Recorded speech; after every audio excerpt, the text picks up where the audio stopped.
el marco del proceso electoral y reconociendo la importancia estratégica del sector agropecuario para el país, la Cámara Nacional de Agricultura y Agroindustria invitó a las y los candidatos a la presidencia de la República a participar en un episodio especial del podcast Pulso Agropecuario. El objetivo de este espacio es conocer de primera mano las propuestas que las y los candidatos contemplan en sus planes de gobierno para el sector agropecuario, agroindustrial, pesquero y acuícola. Bienvenidos a Pulso Agropecuario, el podcast de la Cámara Nacional de Agricultura y Agroindustria. Agradecemos a Republic Workspace por el espacio para realizar este podcast. Nos acompaña don Luis Felipe Arauz, quien es candidato a la vicepresidencia de la República. Don Luis Felipe, ¿quién es Luis Felipe Arauz? Bueno, yo soy ingeniero agrónomo, también soy biólogo, fui profesor por mucho tiempo de agronomía, específicamente fitopatología en la Facultad de Ciencias Agroalimentarias de la Universidad de Costa Rica.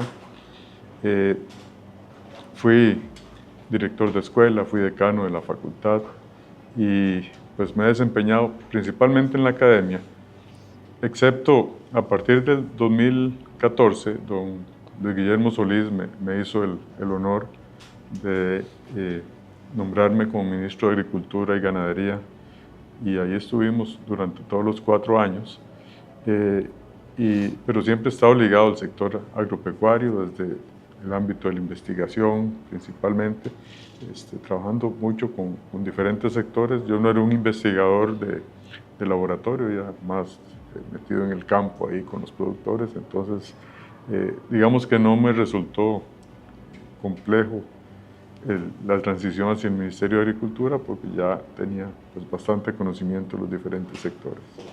Don Luis Felipe, el Ministerio de Agricultura y Ganadería es una institución clave para el desarrollo del sector agropecuario y el acompañamiento a los productores del país, como usted lo indica. ¿Cuál es su visión sobre el perfil, el rol y las prioridades que debería tener la persona que asuma la conducción del MAC en su eventual gobierno? Bueno, lo primero es que conozca el sector, que conozca, que tenga contacto, credibilidad y capacidad de escuchar a los sectores productores. Lo segundo es que tenga conocimiento técnico de los procesos agropecuarios para que pueda comunicarse bien con el sector y que pueda proponer soluciones no solo en el ámbito de lo político, sino también trabajar en la parte técnica. Esas dos cosas son importantes y después una capacidad de negociar, de liderar procesos, porque tenemos una institucionalidad agropecuaria diversa con varias instituciones públicas, público-privadas y también privadas que son parte de un sector, de un entramado institucional que la persona que está en el Ministerio de Agricultura tiene que ser capaz de llegar a acuerdos con esos sectores y entender que su misión como jerarca no es mandar, sino coordinar y servir para que el sector se fortalezca. Don Luis Felipe, ya usted tocaba el tema de cómo articular las más de 10 instituciones públicas que tienen competencia en el sector agropecuario. Hay mecanismos formales.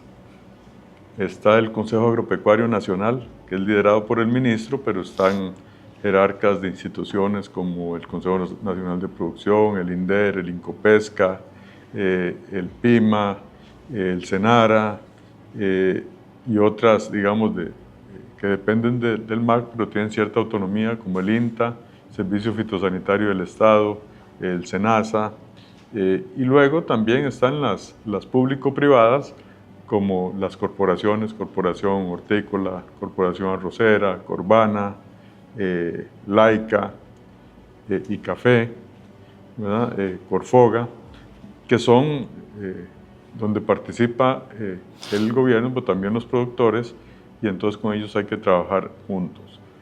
Pero además de los mecanismos formales que hay, digamos, participación en juntas directivas y otros, uno tiene que estar todo el tiempo en contacto con ellos, negociando, conversando, ¿verdad? No es simplemente decir, bueno, yo fui a la reunión de la Junta Directiva con arroz y después me olvido del sector arrocero. No, hay que estar ahí todo el tiempo. El ministro de Agricultura o la ministra tiene una doble función. Una, las funciones propias del ministerio, extensión, investigación, apoyo a los agricultores, planificación y otras cosas. Pero también tiene la rectoría del sector agropecuario. Entonces es ministro rector y ministro propiamente del MAC. Normalmente, o lo que nosotros hicimos fue que la parte propiamente del Ministerio de Agricultura muchas veces la llevaban los viceministros. Y el ministro, cuando a mí me tocó, pues lo que hacía yo estar en contacto con los sectores, negociando, incluso sectores que estaban fuera técnicamente del sector agro, como el sector cooperativo. Estuvimos trabajando muy de cerca con el Infocop. Sectores como el sector ambiente, sectores como el sector educación, que hay que articularlos para ciertos programas. Entonces, sí, creo que la misión del ministro es principalmente ser un articulador entre todos los sectores y tener, eso sí, pues, llevarle el pulso al ministerio, fungir como jerarca, trabajar muy de cerca con, por ejemplo, con el sector de extensión agropecuaria, que depende directamente del MAC, donde a veces no están cumpliendo con su labor, y eso tiene que ver con capacitación, con motivación, y también, bueno, en el caso de que haya personas que no están cumpliendo con su labor por otras razones, de aplicar el reglamento como corresponde, ¿verdad? Entonces, pero muchas veces yo creo que hay un tema de motivación y de darles el lugar. Y le voy a poner un caso en que yo participé primero como ministro y luego en la academia. Teníamos un proyecto allá en la zona de Cartago para llevar tecnología de punta a los agricultores, porque los extensionistas no estaban capacitados en eso. Se les dio una capacitación y muchos de ellos vieron la motivación que tenían y estaban felices de que se les diera ese respeto, es decir, usted tiene la capacidad de aprender estas tecnologías y de transmitirlas. Entonces, yo creo que hay un poco de las dos cosas, ¿no? Don Luis Felipe, ¿se debe modernizar el Ministerio de Agricultura y Ganadería o qué se debe cambiar? Ok, yo creo que se debe modernizar sobre todo el servicio de extensión agropecuaria. Tiene que haber una mayor comunicación entre extensión e investigación. Tiene que haber participación, por ejemplo, de la Dirección de Extensión en la directiva del INTA, pero tiene que haber más vínculo con el sector académico. Uno de los éxitos de un país como Holanda ha sido el enfoque de triple hélice. La triple hélice es cuando participan juntos el sector privado, en este caso los productores, con el gobierno y con la academia. Ahora lo que ocurre es como una rivalidad, digamos, entre la academia y el gobierno en ciertos temas, y yo creo que tiene que haber más trabajo conjunto. Nosotros queremos, pues, ahora trabajar muy de cerca con la academia y con el gobierno bajo ese enfoque. Y esa triple hélice, yo le añadiría una cuarta hélice, que es el sector financiero, porque yo creo que las innovaciones que se generen tienen que tener un tratamiento diferente desde el punto de vista financiero, de manera que se provoque un cambio positivo en el sector. Eso es uno de los temas que hay que mejorar del accionar del ministerio, que esté más vinculado, que los extensionistas sí tienen que dar asistencia técnica, pero tienen que ser también gestores de innovación. ¿Y qué es esa figura de un gestor de innovación? Tiene que ser esa persona que haga esos vínculos, por ejemplo, con la academia, con la investigación, con el sector privado, para que trabajen en conjunto buscando soluciones. Y también una parte del sector privado, que no he mencionado, que es el sector que ofrece tecnología. Por ejemplo, los sectores privados que ofrecen temas de agricultura de precisión, servicios para digamos, riego de precisión, monitoreo de precisión, drones para fumigación precisa. Todo ese tipo de sectores que ofrecen tecnología de punta también tienen que entrar en la ecuación de esa triple hélice. Y ahí el extensionista tiene que ser una persona que articule esos sectores para que tenga un impacto en su región. La otra cosa que hay que cambiar, y va más allá del Ministerio de Agricultura, es la ley del servicio civil. ¿Para qué? Para que mejore la evaluación de los funcionarios. El funcionario, la funcionaria, tiene que ser evaluada no solo por su jefe o por sus subalternos, tiene que ser evaluada por los usuarios.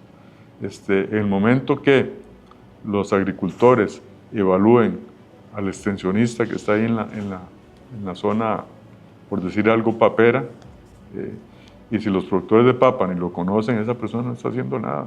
O sea, tiene que tener una evaluación por usuarios, y eso es muy importante porque eso obliga a que la gente se ponga las pilas. Otro que hay que modificar es la Secretaría de Planificación del Sector Agropecuario, CEPSA, que deje de ser simplemente un recolector de números y se convierta en un productor de información estratégica que permita la toma de decisiones para la persona que está en la jerarquía, el ministro. Por ejemplo, yo traté de hacer un convenio, por ejemplo, con el Instituto Geográfico Nacional para que toda la información que generara CEPSA fuera de una vez georreferenciada y nos generara mapas de cómo estaba la situación en tal cultivo, en tal actividad, que nos generara mapas, por ejemplo, con cuál era la capacidad de almacenamiento de granos en el país para tener, digamos, esa visualización, etcétera, ¿verdad? Ese era un caso, pero digamos, hay que estar generando información estratégica, hay que estar viendo hacia el futuro, cuáles son las tendencias mundiales en este momento, y entonces que la CEPSA diga, bueno, el mundo está yendo por aquí, tenemos que ver cómo está el país en esto, y entonces te generan una información estratégica que te permite tomar decisiones, qué sé yo, en temas desde el punto de vista de tecnología, desde el punto de vista de sostenibilidad, desde el punto de vista de cambio climático y todas esas tendencias que uno ve a nivel mundial, y que esta gente debería tener la capacidad de sintetizarlas para ayudar a la generación de política. Don Luis Felipe, ¿cómo lograr que las y los productores cuenten con un seguro agropecuario efectivo para proteger sus cosechas y animales productivos? Ok, ahí hay un tema. Lo primero es de voluntad política y de entender la importancia del seguro, pero que tiene que ser un seguro.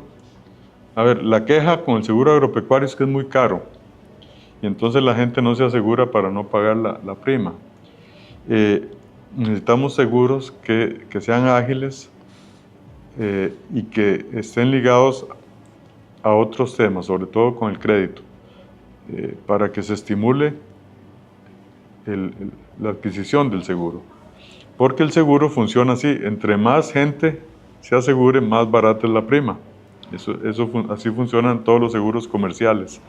Entonces, si nosotros tenemos, por ejemplo, hay que trabajarlo con la banca para el desarrollo, por ejemplo, que los créditos que estén con una póliza, ¿verdad?, de seguro agropecuario, que tengan, por ejemplo, una tasa de interés más baja, ¿verdad?, porque baja el riesgo, que a veces las tasas son altas porque el sector es riesgoso. Entonces, si bajamos el riesgo con una póliza, podríamos acceder a tasas más favorables, por ejemplo. El otro tema es el tipo de seguro.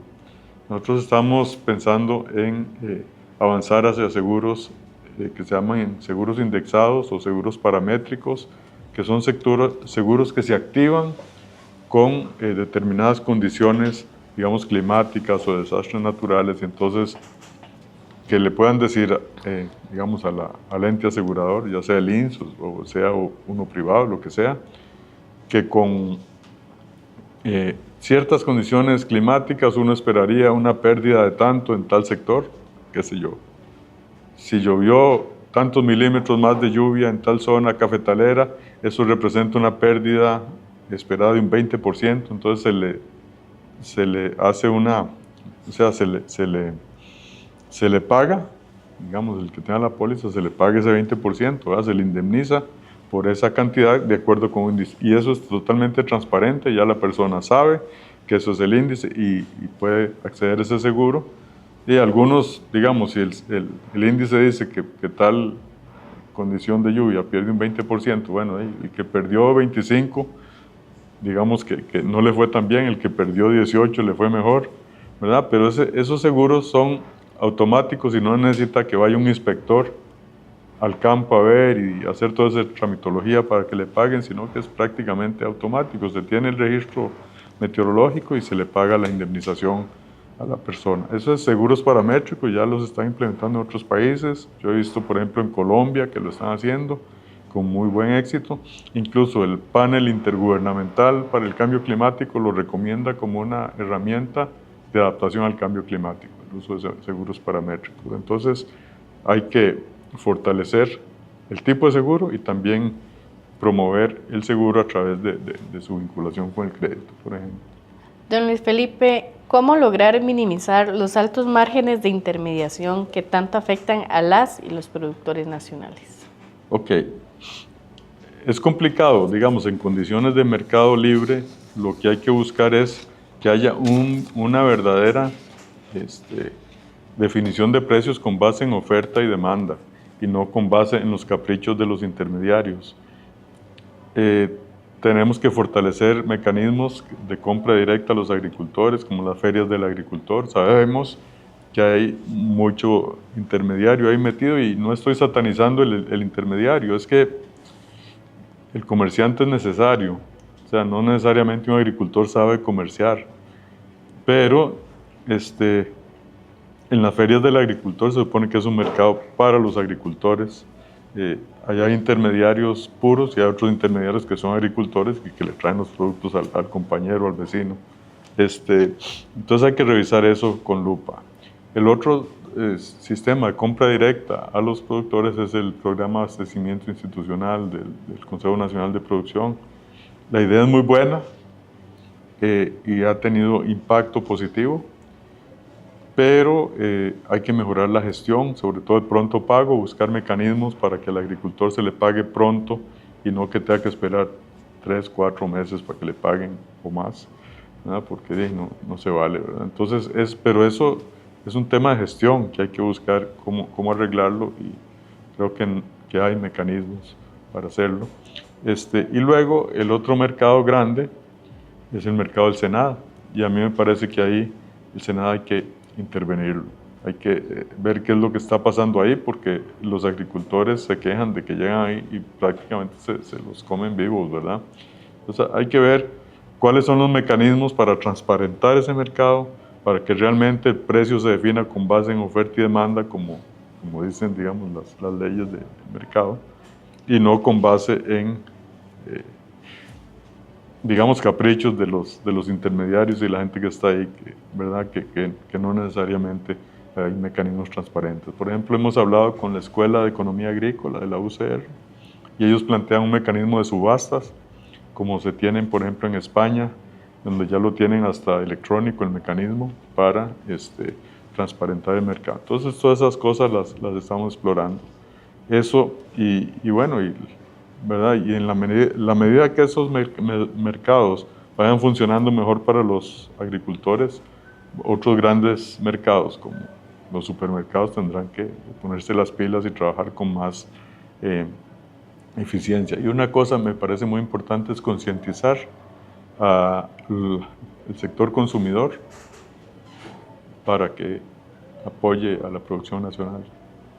Muchas gracias, don Luis Felipe, por acompañarnos en este episodio de Pulso Agropecuario, el podcast de la Cámara Nacional de Agricultura y Agroindustria. Gracias a ustedes por darnos la oportunidad de conversar con el sector a través de ustedes. Le agradecemos a Republic Workspace por brindarnos el espacio para llevar a cabo este episodio.